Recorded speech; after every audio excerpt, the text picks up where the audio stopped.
Hey lovelies, it's Kate. Welcome back to another tutorial. In this tutorial I'm going to explain how you can build round shaped pools. So for this tutorial I'm going to use this object over here. It's a Get Famous object. It's the Pristine Pedestal. This here is a base game nightstand. So if you don't have Get Famous, you can also use this nightstand as an alternative. I just wanted to quickly say this in case you don't own Get Famous. You can still follow this tutorial. We are going to start off with activating the bb.moveObjects sheet. This is the only sheet that we need for this tutorial.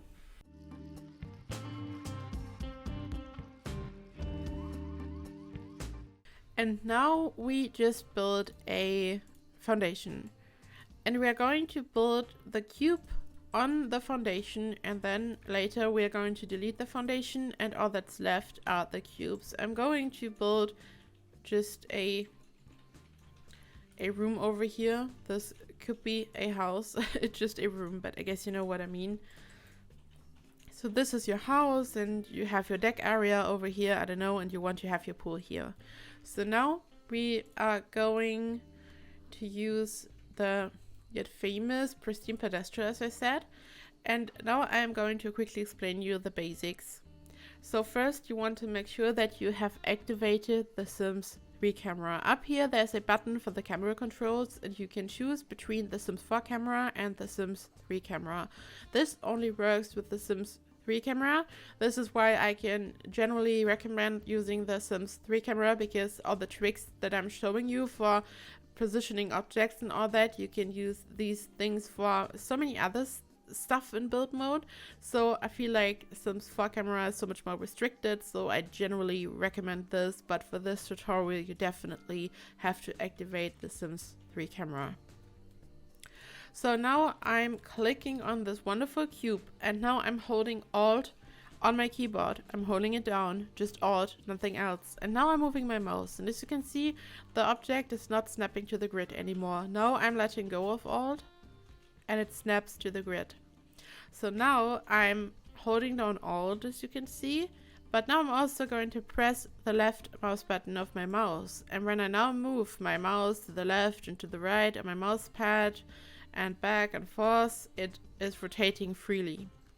And this is something that you can use for so many different things, but in this tutorial I'm going to use it to create a round shape. You could also build a flower bed with this and just so many different things.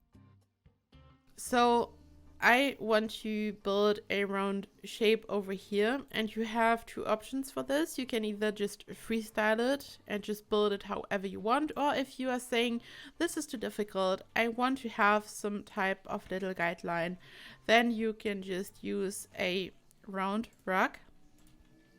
Or you could also use this half-circled little rug that is part of Get Famous, but I'm just going to use this base game rug because everyone has the base game. I have now sized the rug up, and how you can size up something in The Sims 4 depends on your keyboard layout. For the English keyboard layout, it's Shift and the square brackets, but this totally depends. So if you are not using the English keyboard layout, but another one, you just have to look it up. You have to Google it, because this just totally depends. I'm using a German keyboard layout, for example, so it's also different for me. And I have now sized it up and I combined two of these rugs, and now I have laid out the shape that I want for my pool. I'm just going to move the whole lot a bit more to the back so we have kind of more water underneath. This pool is not the biggest one because I'm just showing you how to build this. Of course you can build any shape, any size, but this is a smaller pool. So now I click on my little cube. I hold down Alt and I place it right at the edge here. Now I copy it.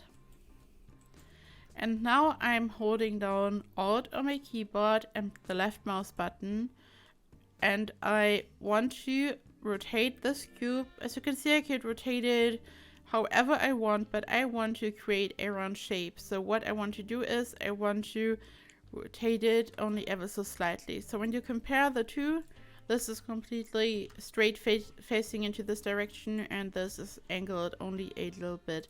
Because if the angle would be too harsh like this, for example, this wouldn't make a lot of sense, obviously. So I just want to rotate it ever so slightly, and I place it. What you can also do, you can click on this. I'm holding down Alt at the moment, so it's in the right spot. And now when I'm holding Shift, it copies an object automatically. You can do this if it's confusing for you to press too many buttons at the same time. You can just simply place it over and over again.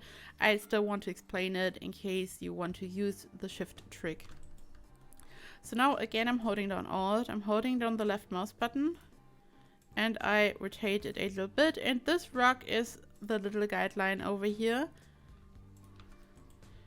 And now I'm doing the same, and I just make sure that when you look at the edge down here at the rock, it totally follows the shape of the rock.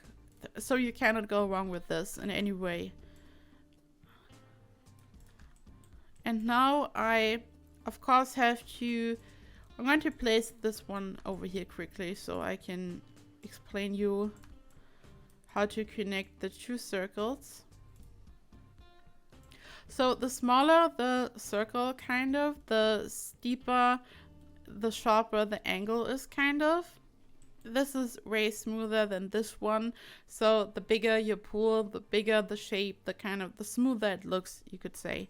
So now we want to connect these two shapes over here. And of course, it wouldn't make sense to just follow the rock and then go like this. We want to create something like this.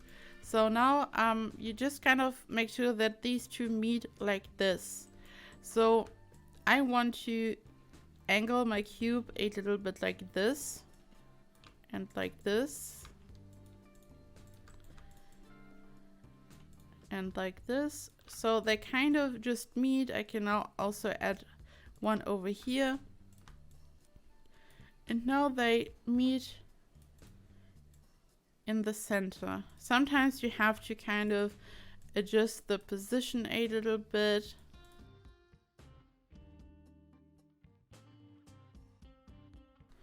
Now I have this problem here, but that's not a problem at all actually. I just click on Alt and I just bring this into position. I don't have to change the angle. I can just go like this. Now I can just adjust the position of the rock so I can kind of keep following the curve if I want to. I'm going to continue on this side now. So I'm holding down Alt, I'm holding down the left mouse button, and I'm holding down Alt so it's not snapping to the grid, and I just want to merge it together. This is also why we have activated the cheat in the beginning. Otherwise we couldn't merge stuff together. These objects couldn't kind of touch, you could say, so they are technically just placed inside of each other. So this is why it works. And now I have almost finished this side now. You can see that over time you just get quicker. It's really a muscle memory thing. At first it might seem a bit tricky and confusing, but once you have done this a couple of times, it just gets super easy. And now I don't really like this. Yeah, this looks good, but I just kind of want to maybe create a round shape like this. So I'm going to create a curve into this direction, and you cannot go wrong with this. All you have to do is to make sure that you don't rotate each cube too much, so this way you can create a wonderful curve. Now I go into this direction.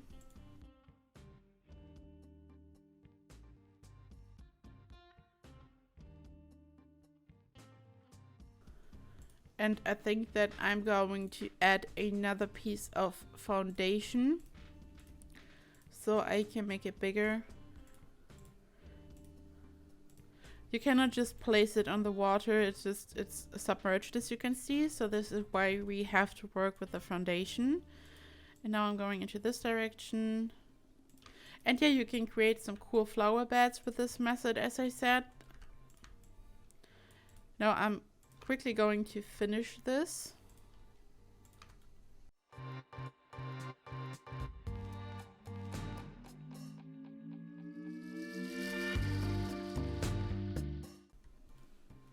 So now we have a round shape. Now I can delete the rocks and I can also delete the foundation.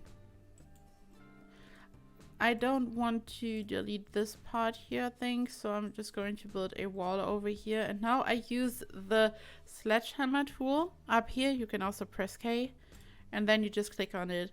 I'm going to undo this and I'm going to show you what happens when you click on it and then you just get rid of it. You get rid of the pool as well. So you have to make sure that you are using the sledgehammer tool. You can then also add some stairs to the water. So you cannot build the stairs over here, but in the areas where the water is more shallow, just like this area, you can add some stairs and these actually work. Your Sims actually step down into the water. So now you could leave it like this if you would like to, but there is a gap underneath. You could also, and this is a little bit more work, you can also add more cubes underneath so you can fully enclose it. I'm going to show you how to do this, and what we do is we just start over here. So you copy this, and then I'm again holding down Alt and the left mouse button and I bring it roughly into the same position. Now I'm pressing Control on my keyboard and I press 9 on my keyboard so I can raise it up. It's now pressing 0 so I can make it lower, and this is how you can change the position. Now I'm holding Alt so I can bring it into this position. I'm making it lower, pressing 9, and then I just make sure that the position is right. I rotate it a little bit, and now I'm holding Shift because remember I told you Shift is perfect to copy something, but now I'm holding Shift and I let go, and what it does, it not only copies this object, it is also angled correctly. So I can simply place this one down here, and as you can see there is a gap in between, so I have to raise it a little bit. I hold Alt, I bring it into position, and once again I'm holding down Shift because I think I need another one down here, and this is the first one. And you have to do this for every single cube. This is tedious, so an alternative to this is what I have done in one of my builds. You can simply place a couple of columns, so one over here for example, and then you could build one over here. Once again, I'm going to explain it very slowly. You hold down Alt, you hold down your left mouse button, you move your mouse so you kind of bring it into the right position and angle. Now I'm holding down Control. You have to hold down Control so your camera is not jumping all over the place. This is kind of what happens when you press 9. So you just have to hold down Control so this doesn't happen. So now I'm pressing 9 and I raise it up. And now I can just zoom in a little bit with my mouse wheel, and I'm holding down Alt so I can move it like this, as you can see, and I'm placing it. I'm holding down Shift so I can copy it, and over here the water is more shallow so I only need 2 of these, and I can just place it right away over here. And when you look at it, now I have a column over here, and over here I could place another one over here, for example. Here the water is even more shallow, so I can just place it like this. So I just want to make sure that the angle is the same, so it doesn't look like this, for example, obviously. So you just kind of want to merge it together a little bit. And this way you have a couple of columns.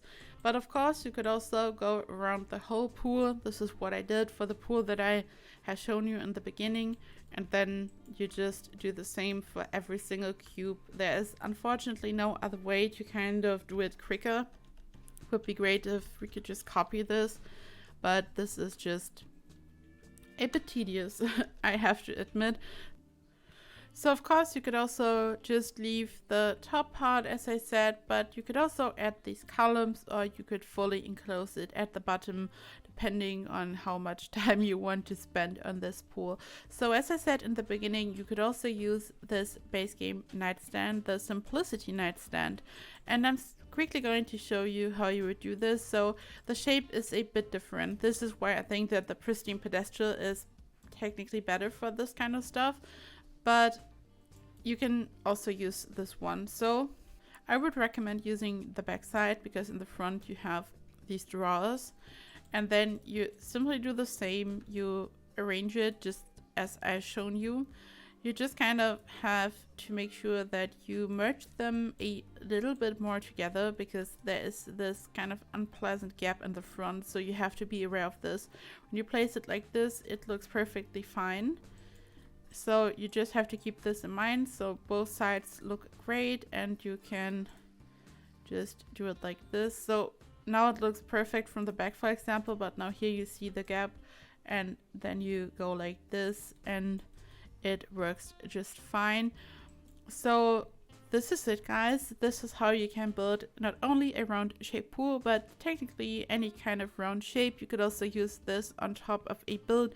I've used this method for a modern build once, for example, where I kind of created a round shaped area at the top. So if you have any questions, as always, leave a comment down below and I will help you. I hope that you have a fantastic week. Thank you so much for watching, and I hope I see you in the next video. Bye bye.